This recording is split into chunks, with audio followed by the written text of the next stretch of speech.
Hamas और Israel के युद्ध के बीच संवेदनाओं की कहानी लगातार आ रही है। बच्चों के मरने की कहानियां, औरतों के मरने की कहानियां, मकान टूटने की कहानियां, मस्जिदें टूटने की कहानियां।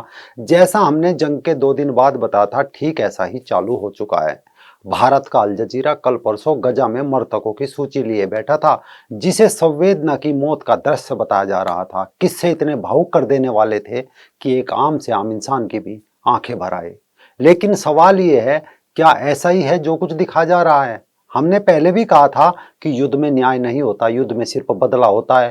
कौन भूला होगा अक्टूबर महीने में वो वीडियो जब यहूदी महिलाओं को हमास के आतंकी नंगा करके ले जा रहे थे और गजा के लोग वो सब देखकर, जिन्हें आज मासूम फिलिस्तीनी बताया जा रहा है, वो जश्न मना रहे थे। आज इजराइल बदला ले रहा है तो ये मातम कैसा। नमस्कार, मैं राजीव चौधरी।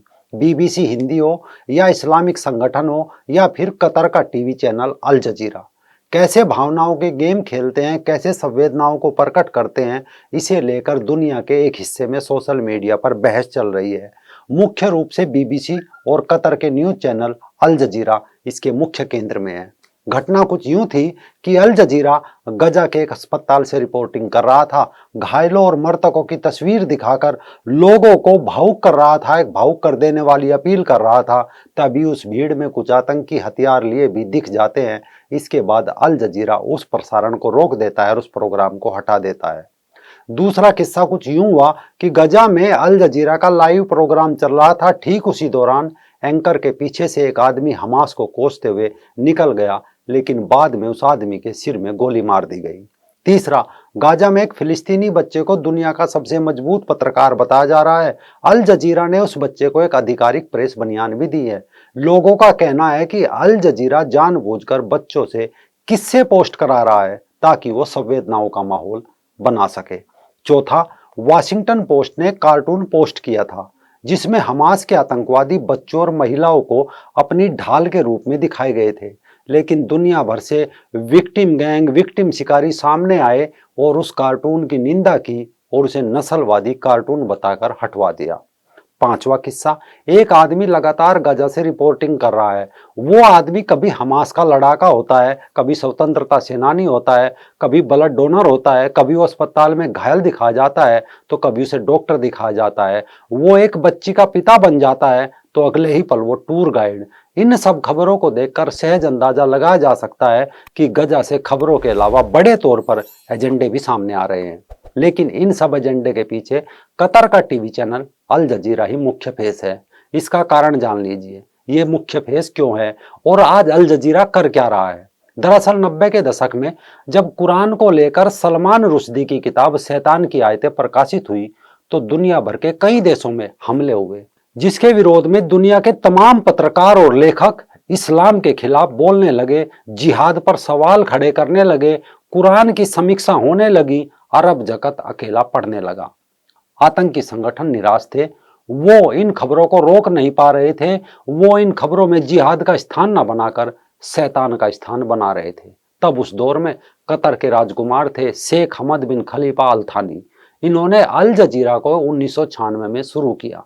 इसे शुरू किए जाने के बाद से कतर ने इस नेटवर्क में करोड़ों मिलियंस की रकम झोंक डाली।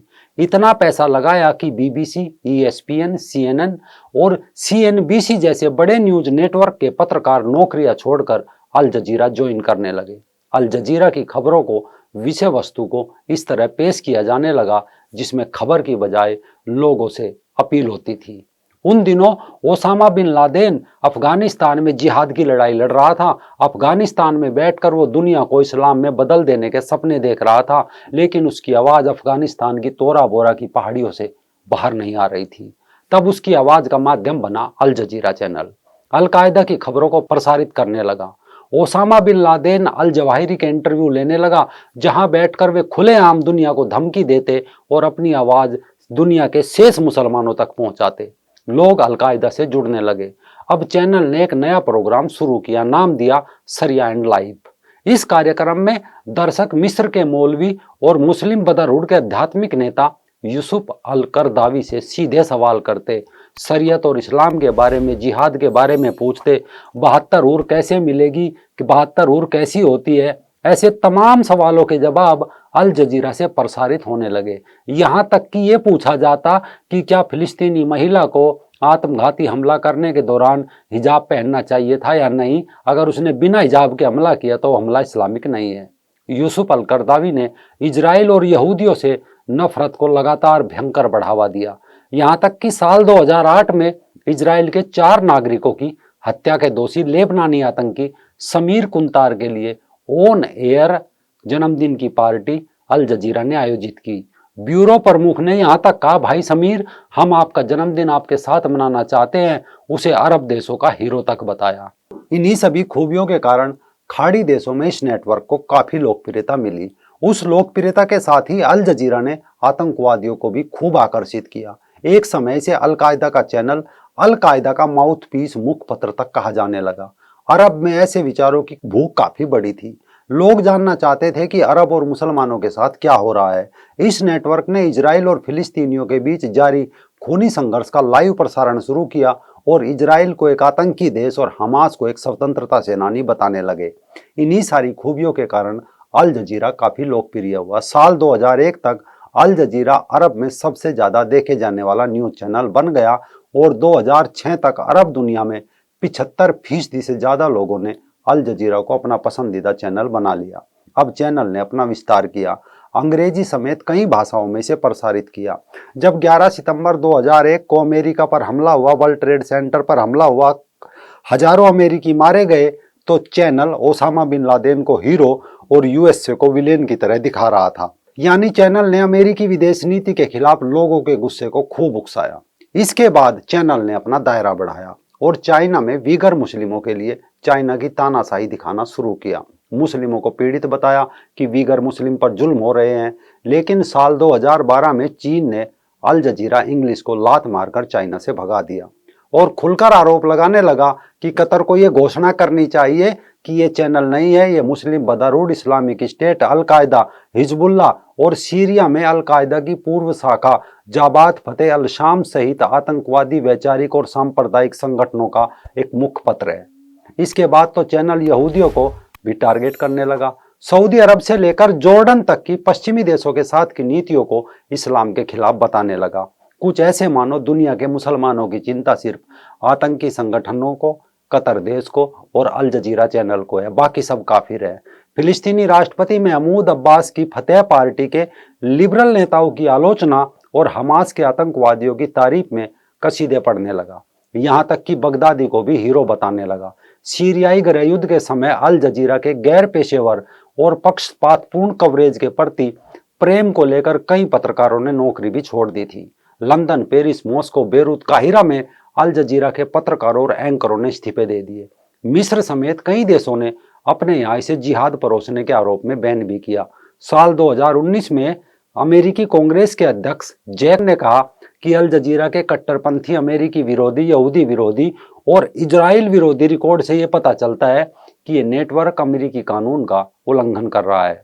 केवल अमेरिका ही नहीं, अल जजीरा भारत के खिलाफ भी लगातार जहर उगलना जारी रखता है। साल 2013 के मुजफ्फरनगर दंगे में मारे गए मुस्लिमों की गलत सूची बढ़ा चढ़ाकर पेश की, बढ़ा चढ़ाकर उनके गम दिखाए। दिल्ली दंगों तक में अल जजीरा ने एक तरफा रिपोर्टिंग की। इसके अलावा भारत सरकार ने अप्रैल 2015 में अल जजीरा टीवी चैनल को 5 दिनों के लिए टेलीकास्ट के प्रतिबंधित किए, क्योंकि ये पीओके, अक्साई चीन और भारतीय क्षेत्र के हिस्सों के रूप में नहीं दिखाता था, उन्हें चाइना और पाकिस्तान के हिस्से दिखाता था। इसके अलावा पिछले साल अल जजीरा ने एक डॉक्यूमेंट्री प्रकाशित की थी जिसका नाम था फ्यूज किसने जलाया। भारत में भारत के मुस्लिम अल्पसंख्यकों को डर की भावना के साथ दिखाया और विघटनकारी कथाएं, सार्वजनिक घृणा की भावना पैदा करने वाले इसमें सीन दिए, जिसे दिखाया कि मुसलमान भारत में बहुत परेशान हैं। इसे लेकर इलाहाबाद उच्च न्यायालय ने 14 जून को रिलीज करने से रोक दिया। यानी अल जजीरा केवल एक खबरिया चैनल नहीं है, ये चैनल मध्य पूर्व में कतर के एजेंडे से लेकर शेष दुनिया में इस्लाम के लिए विक्टिम कार्ड खेलता है।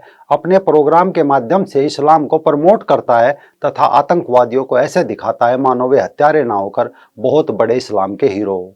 अब हमास के साथ जंग में भी अल जजीरा यही खेल खेल रहा है, जिसका पश्चिमी देश विरोध कर रहे हैं, अल जजीरा को कटघरे में खड़ा कर रहे हैं। तो अब गजा से आ रही संवेदनाओं की कहानियों पर नजर जरूर बनाए रखे।